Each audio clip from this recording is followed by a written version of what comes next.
Hello everyone, welcome to another Opera GX tutorial video. Now before we get started, make sure to subscribe down below to our channel. We're posting 5 different videos a day about Opera GX and a bunch of other tutorials. So yeah, let's stay tuned. So basically how to add Twitch to Opera GX sidebar. How can you add it? So basically, as you can see right here, on the left side you already have Twitch.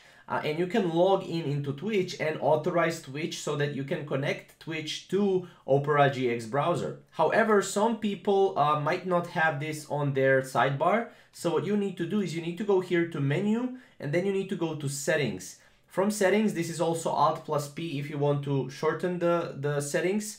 You can go here and basically you will need to go and scroll down until you see sidebar. As you can see right here, we can see sidebar, manage sidebar. So here we can go to that sidebar and we can enable Twitch, as you can see right here. So if you have disabled Twitch, make sure to enable it right here and it will be right here, as you can see. So right now you have enabled Twitch. You can also enable ChatGPT, as you can see right here, which is pretty awesome. So these are a couple of things that you can do to basically add Twitch to Opera GX sidebar. Obviously, if you have any questions or comments, you can comment down below and we'll see you in the next video. Thank you guys for watching.